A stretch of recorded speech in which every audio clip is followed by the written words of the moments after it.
Not all companies have the same plan to get to success and stay on top. But, these companies have been committed to their stuff for centuries. Here are 10 of the oldest companies in the world, that have gone through a lot of history and still with us today. Welcome to One Away.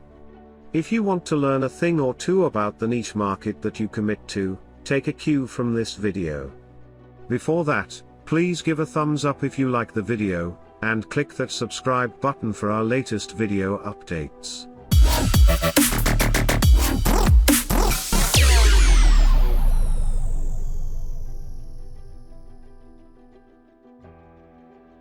The Nishiyama Onsen Keiunkan. Onsen or hot springs have been very important to the culture of Japan. And, many tourists would agree to that sentiment. But Nishiyama Onsen Keiunkan is arguably the oldest running hotel in the world. It even bagged a place in the Guinness Book of World Records for that very title. Like many things that make Japan unique, this has become a source of national pride. Located in Yamanashi and founded in 705, this establishment has since remained in business and carries with it a sense of honor that very few can replicate, if at all. Probably to the surprise of a few entrepreneurs today, this business hasn't been in operation for their sake of commercial success alone. To the Japanese, this inn is a matter of intergenerational pride, which showcases a very long-term view of success. You could even ask the family, as they have been committed to this service for 52 generations. That's a lot of grandchildren. Even the staff is committed, as some of the members have held the same roles for a number of generations, and even passed it on to their grandchildren. Wherever the issue, as long as it involves the inn, the members of this family dedicate their lives to showcase the remarkable unique Japanese culture of omotenashi, roughly meaning, hospitality. And, probably more than anyone else, too. If great business's success depends on the alignment of intention, then Nishiyama Onsen Keiunkan is a sacred ground that businesses can emulate. Stiftskulinarium St. Peter.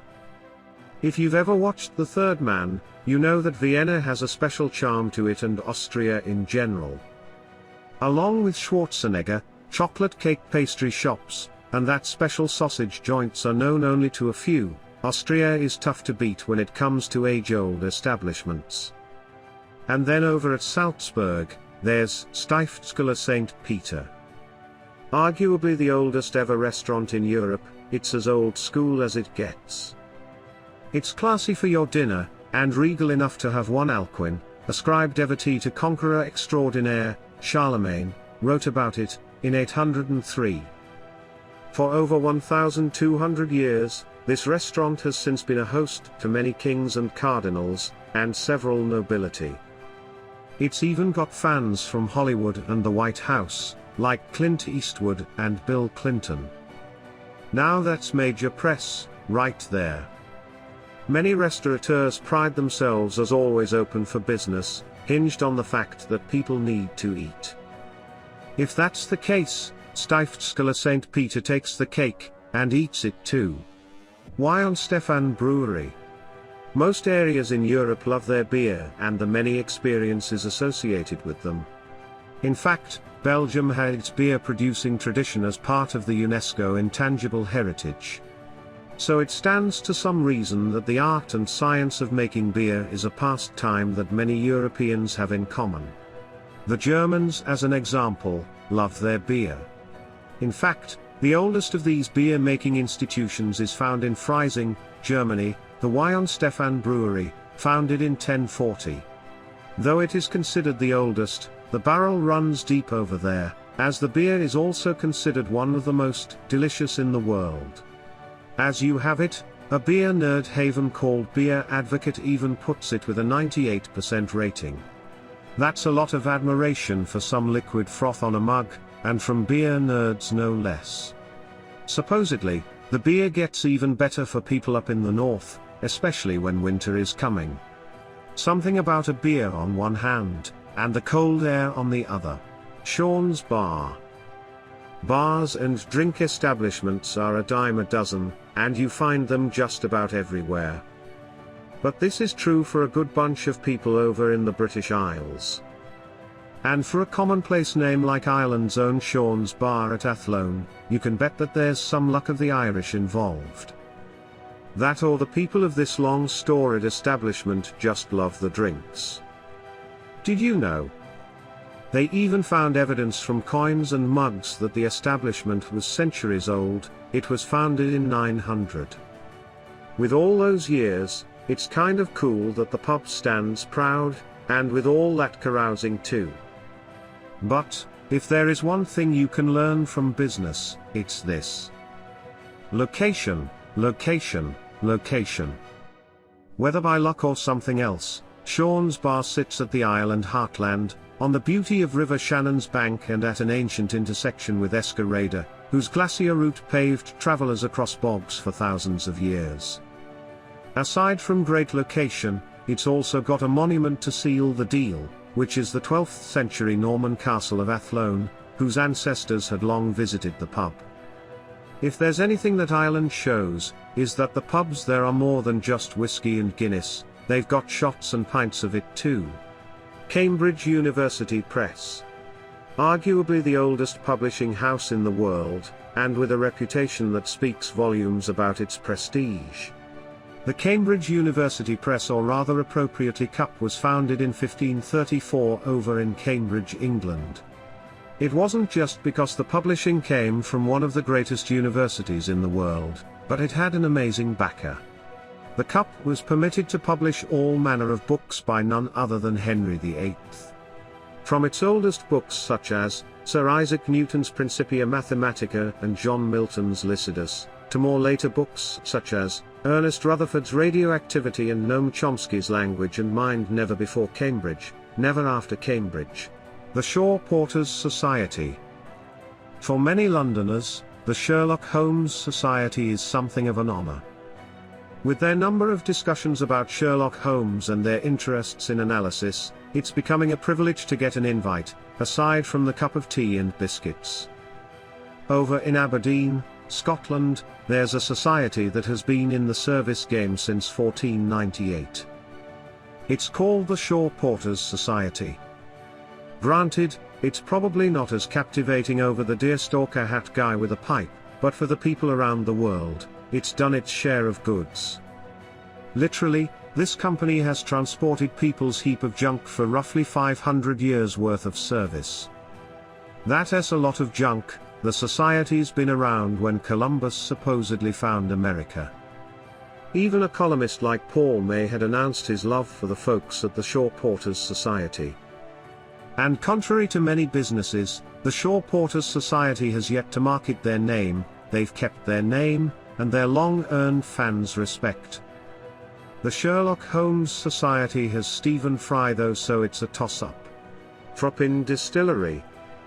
Believe it or not, not every European loves a glass of beer, pint, or Guinness, especially if they come from the Mediterranean area. Greece, Italy, Spain, and others, mostly love the other, more fruity side of fermented drink, wine. France is technically part of the Mediterranean but seems to also border on the side of Britain, for example. There's even a place in France called Britannia. But France does love its liquor, as evident by the distillery known as Folpin. Founded in Segenzac, France, this distillery houses some of the best cognac that a connoisseur can get their hands on. This may not sound like a big deal, but any lover of fine liquor and wine will tell you otherwise. France founded or popularized gastronomy, so they're quite particular about food products. But also, when the land gives out the goods, which means seasonality. And a taste only from that region, and from that land, terroir. Since its uncorking back in 1270, the Folpin family has had their signature cognac liquor from the same vineyard. No grapes and products from outside, and all from the land.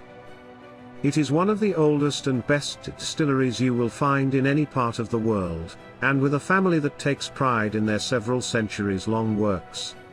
Agha Hammami Turkish bath. When it comes to relics of the past, the land of Turkey and specifically, Istanbul has a treasure trove of history and legacy. Some even say that Leonardo da Vinci's long-lost mother was from Turkey. Whether that is true or not remains a mystery, but what also remains a truth is that the Turkish people love their baths.